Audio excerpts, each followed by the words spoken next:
Hi గారు, welcome to our channel. ప్రస్తుతం మనతో పాటు దామ బాలాజీ గారు సీనియర్ జర్నలిస్ట్ ఉన్నారు. వారితో ఒకసారి మాట్లాడదాం. సార్ నమస్కారం. సార్ నమస్తే. సార్, మాజీ మంత్రి రోజాకి జగన్మోహన్ రెడ్డి గారు షాక్ ఇచ్చారు. సార్, నగరి నియోజకవర్గంలో అక్కడ ఉన్న ప్రస్తుత ఎమ్మెల్యే తమ్ముడిని ఇప్పుడు వైసీపీలో చేర్చుకున్నారు. ఇది రోజాకి పెద్ద షాక్ అంటున్నారు.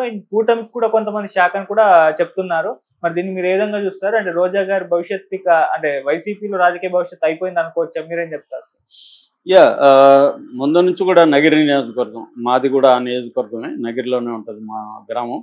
సో నగిరి నియోజకవర్గంలో రోజా ముందు నుంచి కూడా వివాదాస్పదంగానే ఉన్నింది. ఆమె 2014 ఎన్నికల్లో కూడా ముద్దుకృష్ణనాయుడు మీద పోటీ చేసినప్పుడు కేవలం 858 ఓట్ల తేడాతో ఆమె గెలిచింది. అట్లాగే 2019లో కూడా 2708 ఓట్లు గాలి భానుప్రకాష్ ముద్దుకృష్ణనాయుడు కొడుకు మీద ఆమె గెలిచిన ఓట్లు 2000. సో 2024లో ఓడిపోయిన ఓట్లు తేడా చూస్తే 45,000 ఉన్నాయి. అంటే అంత వ్యతిరేకత ఒక్కసారిగా వచ్చింది. దానికి కారణం కూడా మనం చాలాసార్లు వీడియోలు చెప్పుకున్నాం. వైసీపీలో ఉండే వాళ్ళే 5 మండలాలు ఉంటాయి ఈ నగర నియోజకవర్గంలో. 5 మండలాల వైసీపీ నాయకులు కూడా ఆమెకి యాంటీగా మారిపోయారంటే ఆమె ఏ స్థాయిలో లోకల్గా వ్యతిరేకతని తెచ్చుకుందనేది మనకు అర్థమవుతుంది. నిజానికి అప్పుడు సీట్ ఇవ్వడమే ఎవరికి ఇష్టం లేదు. జగన్ అప్పుడే తప్పు చేశాడు. అంటే మేబీ జగన్కి ఆల్టర్నేటివ్ క్యాండిడేట్ దొరకలేదు. ఈమెను ఇప్పుడు సీట్ ఇవ్వకపోతే ఈమె రెబల్గా మారుతుంది, మళ్ళీ ఎందుకు తలనొప్పి, ఎట్లాగో ఓడిపోయే సీట్ అని జగన్ తెలిసే ఇచ్చినట్టుగా మనకు అర్థమవుతుంది. ఎందుకంటే బయట ఉండేవాళ్ళు మనకు తెలిసినప్పుడు జగన్కి తెలీదా అని మనం అనుకోలేము. కాకపోతే ఇంకా విధి లేకుండా జగన్ ఆమెను మార్చి ఇంకోని పెట్టలేదు. రెండవది ఏంటంటే అక్కడ పెద్దిరెడ్డి రామచంద్రారెడ్డికి యాంటీగా కూడా ఈమె ఉండడం అనేది కూడా ఆమెకు మైనస్ యాక్చువల్గా. ఎందుకంటే ఈమెతో పోలిస్తే పెద్దిరెడ్డి రామచంద్రారెడ్డి బలవంతమైన నేత, బలమైన నేత. సో అట్లాంటి బలమైన నేతలతో గొడవ పెట్టుకోవడం అనేది ఏం చేసే అనాలోచితమైన చర్య. అంటే చాలామంది ఏం చేస్తుంటారంటే వాళ్ళ ఒక మూర్ఖత్వమో లేకపోతే ఇగోనో లేకపోతే ఇంకోటో, ఫ్లెక్సిబిలిటీ అనేది రాజకీయాల్లో, పట్టు విడుపులు అనేది రాజకీయాల్లో కాదు లైఫ్లో ఎక్కడైనా కూడా అవసరం. నేను బట్టిన కుందేళ్ళకి లేదా మూడు కాళ్ళు అంటారు కదా, అలాగా కూర్చుంటే రాజకీయాల్లో పనులు కావు. సో ఈమెకి ఆ లక్షణం ఉన్నట్టు కనబడుతుంది. యాక్చువల్గా ఈమెకి ఏంటంటే ఈమె మామూలు ఫ్యామిలీ నుంచి ఒక సాధారణ ఆర్డినరీ మిడిల్ క్లాస్ ఫ్యామిలీ. వీళ్ళ నాన్న నాగరాజరెడ్డి, అమ్మ లలితారెడ్డి, తిరుపతి వీళ్ళది.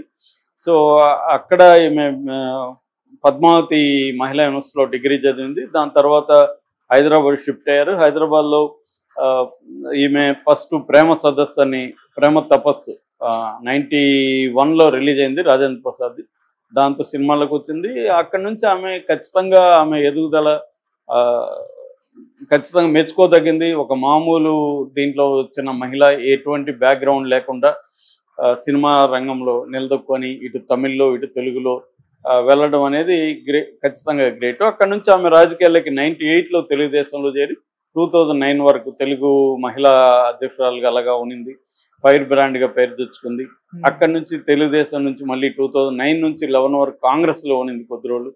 దాని తర్వాత జగన్ పార్టీ పెట్టినాక 2011 నుంచి జగన్ పార్టీలో ఇప్పటి వరకు ఉంది. జగన్ కూడా ఆమెకు సముచిత గౌరవం ఇచ్చాడు. 3 సార్లు నగిరిలో ఆయనకి సీట్ ఇస్తే 2 సార్లు ఈమె ఇందాక చెప్పిన పద్ధతిలో గెలిచింది, ఒకసారి ఓడిపోయింది. జగన్ కూడా లాస్ట్లో 2022లో ఆమెకి tourism and culture and youth advancement ఈ 3 శాఖలు ఆమెకి ఇచ్చారు. సో దాని తర్వాత మేజర్గా ఆమె నగర్లో ప్రాబ్లం ఏంటంటే ఆమె లోకల్గా ఉండి ప్రజల సమస్యలను పట్టించుకున్న పాపాన్ని ఎప్పుడు పోలే. అసలు ఎమ్మెల్యేగా ఉండి జబర్దస్త్ చేయడం ఏంటి, అదే అక్కడే నెగిటివిటీ వచ్చింది ఆమెకి. అసలు ఆమెకు జబర్దస్తి చేయడమే రాంగ్. ఆమె ఎందుకు జబర్దస్త్ అని కాదు, నేను దాని ప్రోగ్రామ్ మంచి చెడ్డల గురించి మాట్లాడట్లేదు. ఏదైనా ఒక ఎమ్మెల్యేగా నీకు ఎందుకు ఎమ్మెల్యేగా ఇచ్చారు, ప్రజల సమస్యలు పట్టించుకోమని. ఇవాళ రాజకీయాల్లో 24 గంటలు సరిపోవు, అన్ని సమస్యలు ఉంటాయి.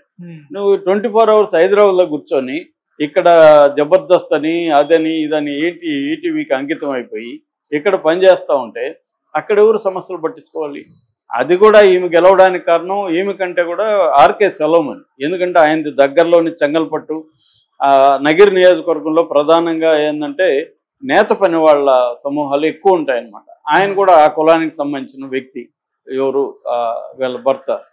ఆయన అక్కడే కూర్చొని వాళ్ళ సమస్యల్ని సాల్వ్ చేయడం, వాళ్ళ వినడం రోజు ఆయన ఆర్గనైజ్ చేయగలిగాడు కాబట్టి. ఎందుకంటే బైలింగ్వల్ పాపులేషన్ ఎక్కువ ఉంటుంది, తమిళ తెలుగు పాపులేషన్ నగర నియోజకవర్గంలో ఎక్కువ ఉంటుంది.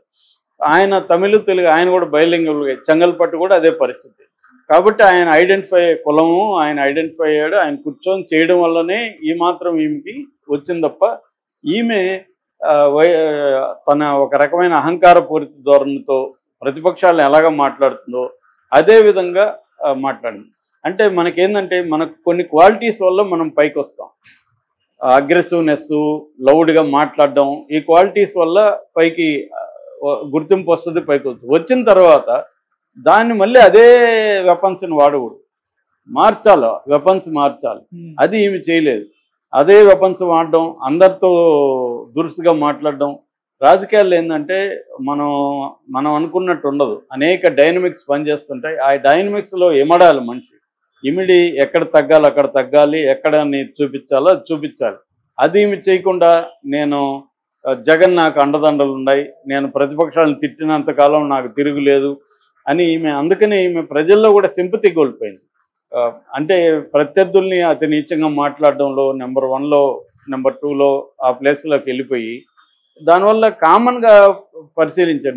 నీ ఉద్దేశం ప్రతిపక్షాలే కాదు, ప్రజలు ఎలా గమనిస్తారు, మన మాటని ప్రజలు ఎలా రిసీవ్ చేసుకుంటారు అన్న సోయి ఈమెకి లేకుండా పోవడం అనేది కూడా జరిగింది. దాంతో ఇప్పుడు జగన్ కూడా ఈమెకి షాక్ ఇచ్చాడని చెప్తున్నారు. ముద్దుకృష్ణ నాయుడికి మొత్తం 3 పిల్లలు, భానుప్రకాష్ అండ్ జగదీష్ ప్రకాష్ అండ్ లావణ్య అనే 3 పిల్లలు. ముద్దుకృష్ణ నాయుడు ఇంట్లో ముద్దుకృష్ణ నాయుడు 2018లో చనిపోయాడు. ఆయన చనిపోయిన తర్వాత వాళ్ళ భార్య సరస్వతి, చిన్న కొడుకు ఒకటయ్యారు, పెద్ద కొడుకు సపరేట్ అయిపోయాడు. సో వాళ్ళ ఫ్యామిలీలోనే విభేదాలు వచ్చాయి. దాన్ని చంద్రబాబు అడ్రస్ చేయడానికి ఈ సరస్వతికి ఎమ్మెల్సీ ఇచ్చాడు. బిగినింగ్లో కొద్దిగా ఆపాడు అసంతృప్తిని, కానీ అది ఆగలేదు. తర్వాత ఎన్నికల్లో రోజా గెలవడానికి కూడా అదే కారణం. 2019లో రోజా గెలవడానికి కూడా ఈ జగదీష్ ప్రసాద్ చిన్న కొడుకు, తల్లి సరస్వతి వీళ్ళిద్దరూ ఒకటయ్యి భానుప్రకాష్కి యాంటీగా క్యాంపెయిన్ చేయగలిగారు కాబట్టి ఈమె 2000 మెజార్టీతో గెలిచింది. అయితే ఇప్పుడు మళ్ళీ వాళ్ళు యాంటీగానే ఉన్నారు కాబట్టి ఇతను ఇప్పుడు భానుప్రకాష్ ఎమ్మెల్యే అయ్యాడు. ఇప్పుడు జగదీష్ని పార్టీలోకి చేర్చుకొని నగిరి నియోజకవర్గ ఇన్ఛార్జిగా పెట్టాలన్న ప్లాన్ జగన్ కనబడుతుంది. ఇప్పుడు ఈ వార్త వైరల్ అవుతుంది. రేపు వచ్చి జగదీష్ ప్రసాద్ చేరబోతున్నాడు. ఎందుకంటే అతనికి రాజకీయాలతో అతనికి కూడా దగ్గర సంబంధం ఉంది. వాళ్ళ మామ కూడా కర్ణాటకలో బీజేపీ ప్రభుత్వంలో మంత్రిగా ఉన్నాడు ఇంతకు ముందు. అందువల్ల ఇతనికి ఇన్ఫ్లుయెన్స్ కూడా ఉంది. కాబట్టి జగదీష్కి ఇస్తే అతను యువకుడు, గట్టిగా లోకల్గా ఉండి పనిచేస్తాడు. రెండోది అన్న మీద కోపం ఉంది కాబట్టి అన్నను ఓడించాలనేది ఉంటుంది. తల్లి ఆశీస్సులు ఉన్నాయి. ముద్దుకృష్ణ నాయుడు కూడా బలమైన వర్గం ఉంది. ఆ వర్గం ఒక వర్గం ఇతనికి సపోర్ట్ చేస్తుంది అని జగన్ లాంగ్ టర్మ్ ప్లాన్లో ఈమె ఇంకెక్కడ అక్కడ అనేది ఓడిపోయిన గేదన్నట్టుగా ఈమె ఇంకా అక్కడ వేస్తూ ఉన్నా కూడా, ఇప్పుడు కూడా ఓడిపోయినా కూడా ఆమె ప్రజల్లో ఉండి పనిచేయడం అనేది చేయట్లేదు. అందుకని ఈమెకి వేరే బాధ్యతలు ఏమన్నా స్టేట్ వైడ్ బాధ్యతలు అప్పగించేసి మహిళా ఇంకో